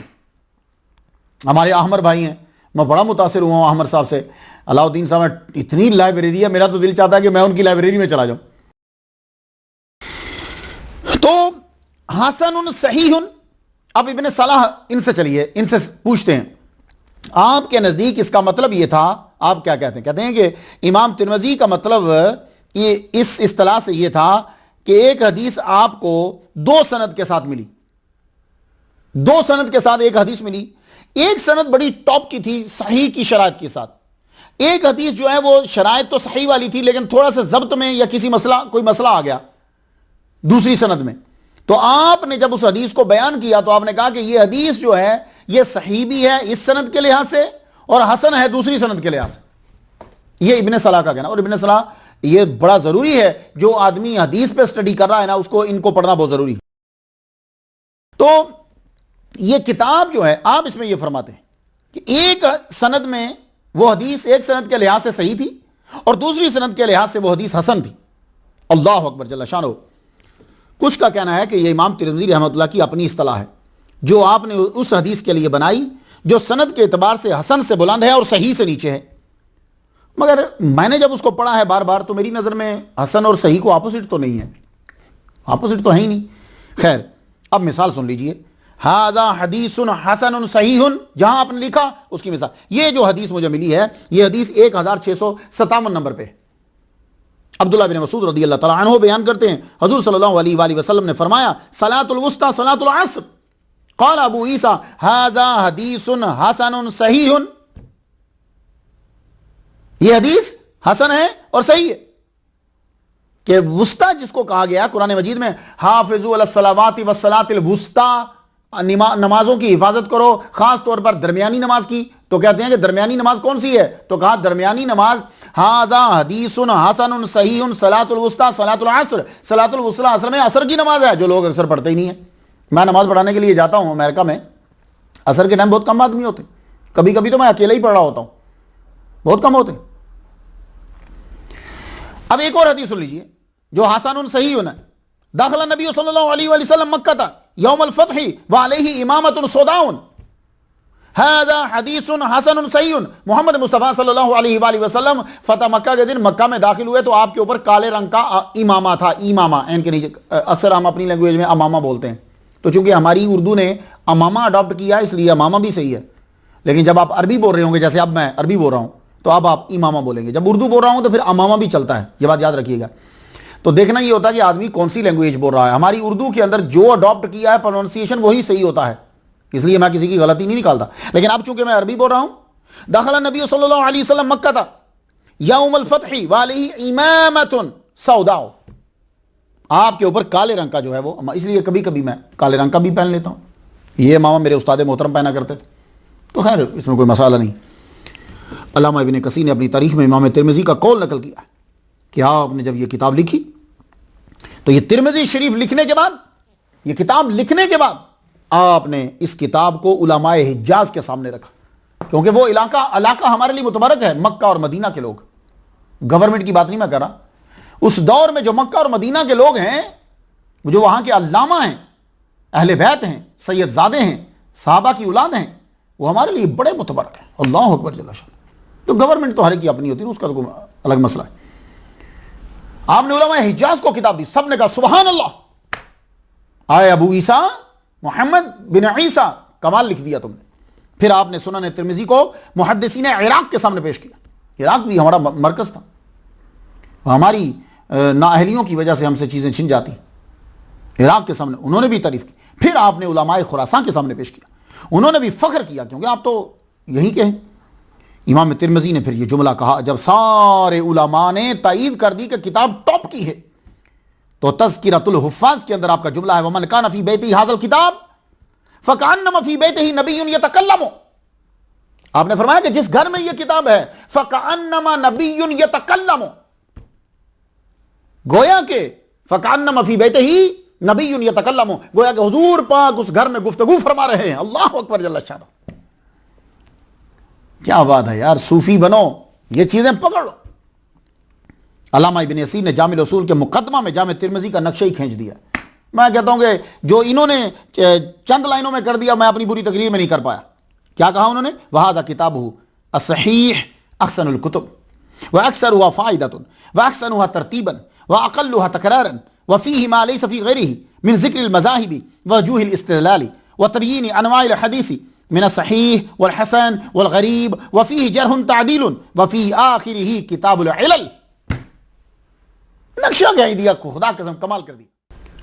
چند احادیث پر آپ کی نظر کر دوں۔ وہ پہلی حدیث تو میں نے ٹرمینالوجی کی سمجھانے کے لیے آپ کو بیان کی تھی، اب وہ حدیث جو میں برکت کے لیے سب لوگوں کے لیے پڑھتا ہوں تاکہ آپ اپنا ایمان مضبوط کر لیں، وہ حدیث فَكَأَنَّمَا فِي بَيْتِهِ نَبِيٌّ يَتَكَلَّمُ۔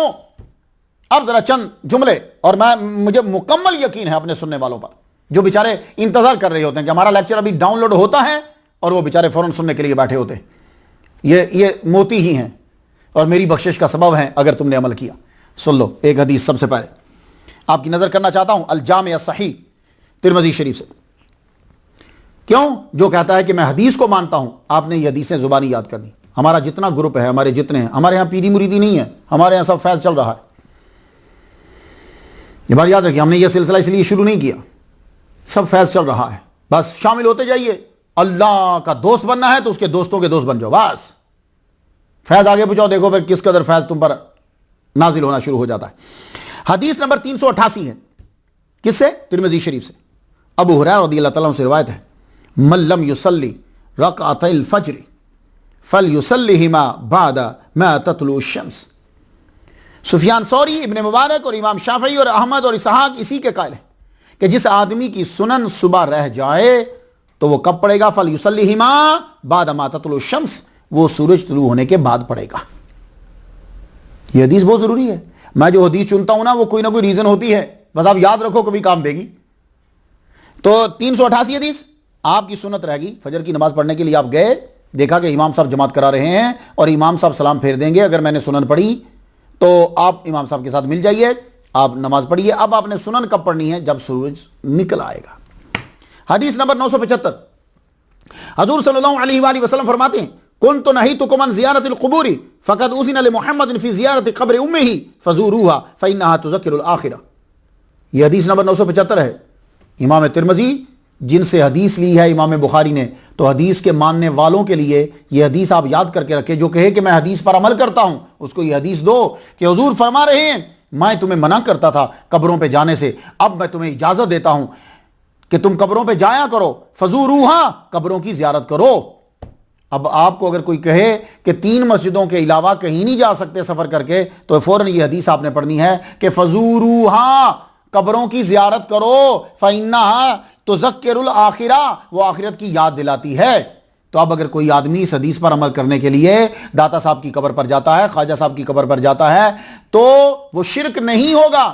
میں مراکو گیا، مراکش آپ کو معلوم ہی ہوگا، تو مجھے بلیو کریں کہ کوئی آدمی محمد بن سلیمان جزولی رحمہ اللہ کی قبر کا پتہ ہی نہیں بتا رہا، میں پوچھ رہا ہوں اور وہ بتا ہی نہیں رہے، اور ایک سے پوچھ بیٹھا، میں قطبیہ مسجد سے میں نکلا تو وہ میں نے کہا مولوی ہے، میں نے اس سے پوچھا کہ ویئر از دا گریو آف امام سلیمان جزولی رحمہ اللہ، آئینہ دری، آگے سے وہ حدیث شروع کر دی اس نے، وہ آئینہ دری کا اگر وہ آگے سے حدیث شروع ہوگی، کہنے لگا لا، وہ جو لا تشدو ہے، میں نے کہا تو گھر جا رہا، کہاں جا رہا؟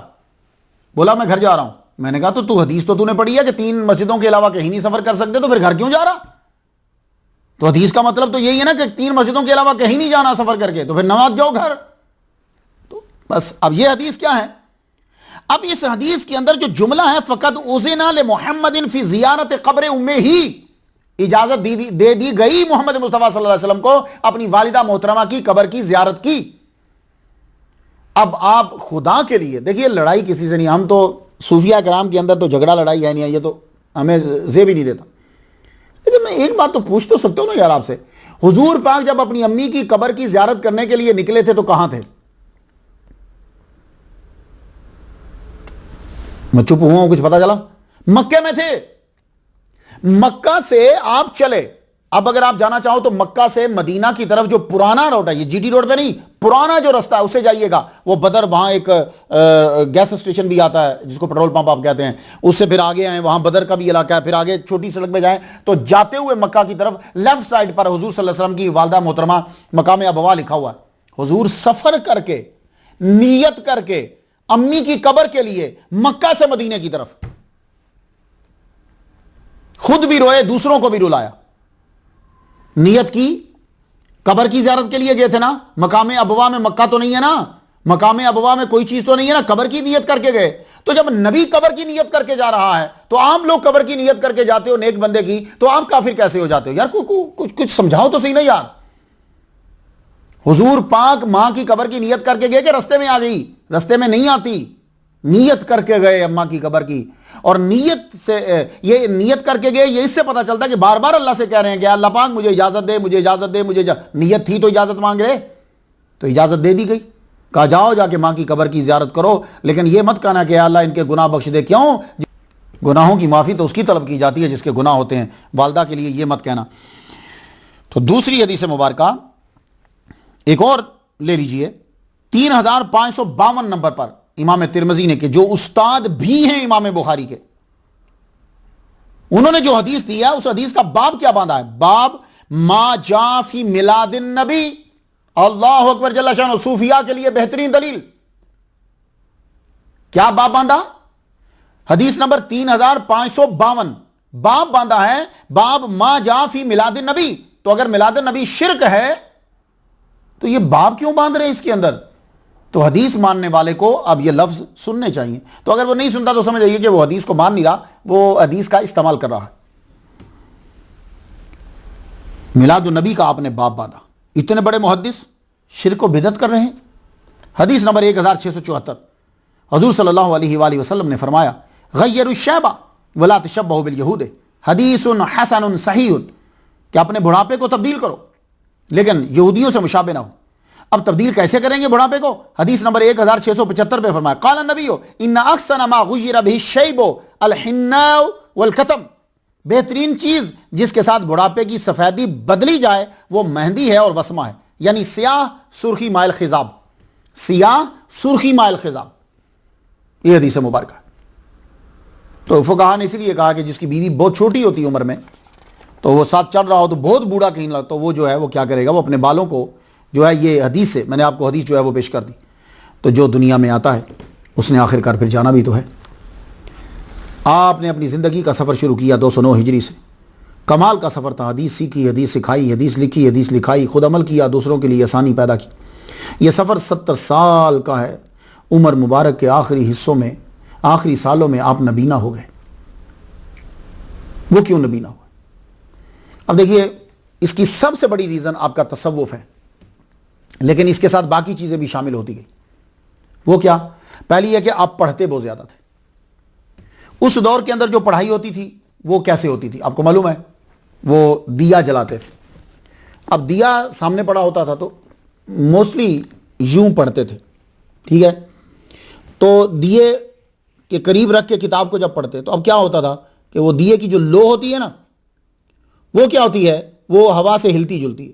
جب وہ ہلتی ہے نا تو اس سے آنکھ پہ اثر پڑتا ہے، تو روشنی زیادہ ہو تو آنکھ پہ اثر کم پڑتا ہے۔ میرے والد گرامی طالب حسین شاہ رحمۃ اللہ علیہ، جب میں کبھی رات کو اٹھ کے پڑھتا تھا تو کہتے تھے یار لائٹ جلا لے، نظر پہ اثر پڑتا ہے۔ ابھی تک ان کے جملے مجھے یاد ہیں۔ تو وہ لو جو ہے وہ یوں ہلتی تو نظر پہ اثر پڑتا، اسی لیے آپ کی نظر جو ہے وہ، چونکہ یہ چیز سالوں تک رہی، ایک دن میں نہیں، سالوں، تو آپ کی نظر مبارک جو ہے وہ کمزور ہو گئی۔ دوسری ریزن کیا؟ امام بخاری رحمہ اللہ کا وصال ہو گیا، اس وقت آپ کی عمر 47 سال تھی۔ بڑا روئے ان کی یاد میں، ان کے غم میں بہت روئے۔ امام بخاری رحمۃ اللہ علیہ کے جب وصال ہوا تو ان کے غم میں بہت روئے، اس کا بھی اثر آپ کی بینائی کے اوپر پڑا۔ اور تیسری اور مین بات جو اب بچپن سے آپ کے ساتھ شامل تھی، جب سے آپ نے حدیثوں کو پڑھا، وہ تھا آپ کی گریہ زاری۔ تہجد کے وقت جب اٹھتے تھے آپ بہت روتے تھے، بہت روتے، آپ کی آنکھوں میں آنسو، اور اس وقت آنکھوں میں آنسو آ ہی جاتے۔ ہاں، تو جو بڑے بڑے بزرگان نے دی نا، وہ تو یوں روتے تھے داڑھی پکڑ کے، تہجد کے وقت اٹھ کے رب کے سامنے یوں مجرموں کی طرح پیٹ، مالک میرے گناہ معاف کر دے، یا اللہ میرے گناہ معاف کر دے، میں مجرم تیری بارگاہ میں آیا۔ امام اعظم بہت روتے تھے، یہ سب ہم لوگ تو آج اٹھ کر توہین کر دیتے ہیں، بدتمیزیاں کرتے ہیں، ان لوگوں کی پوری زندگی، ہم تو شاید نماز بھی پوری نہ پڑھی ہو، ان کی تو تہجد کبھی قضا نہیں ہوتی، گریہ زاری، روتے تھے۔ امام ترمذی روتے تھے، زیادہ اثر آپ کی بینائی پر یہ رونے کی وجہ سے پڑا، رو رو کے آپ کی بینائی جو ہے وہ چلی۔ یہ رونے کی وجہ سے بینائی جاتی ہے، آپ کو سمجھانے کی ضرورت نہیں۔ حضرت یعقوب علیہ السلام، وَابْيَضَّتْ عَيْنَاهُ مِنَ الْحُزْنِ، تیری یاد میں رو رو کے، بھائی تیری یاد میں رو رو کے ابا کی بینائی چلی گئی ہے، تو وہ اللہ کے ڈر سے روتے تھے، تو بینائی جو ہے وہ آپ کی چلی گئی۔ تو دنیا کے اندر ایک نیک مومن جب وہ نبینا ہوتا ہے تو اس کی یہی چیز اس کے جنتی ہونے کی علامت ہے۔ امام ترمذی جنتی، آپ 17 رجب 279 ہجری سوموار کو بوغ میں آپ کا وصال ہو گیا، اور آپ کا مزار جو ہے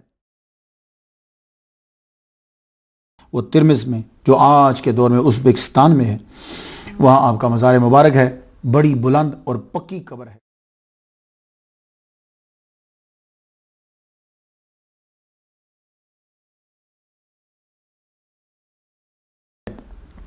اور یہ امام ترمذی جو ہیں، وہاں ہندوؤں کا بارڈر نہیں لگتا، نہ ہی ہندوؤں کے بتوں سے متاثر ہو کر، وہ مسلمان لوگ تھے، اور بڑے بڑے علماء اور علامہ کی یادگاروں کو رکھتے تھے تاکہ بعد میں آنے والے لوگوں کے لیے جو ہے وہ سبق ہو۔ لوگ اب بھی جاتے ہیں، زیارت کرتے ہیں، برکت حاصل کرتے ہیں۔ اللہم ارحم علیہ الف الف مرۃ آمین، وآخر دعوانا الحمد للہ رب العالمین۔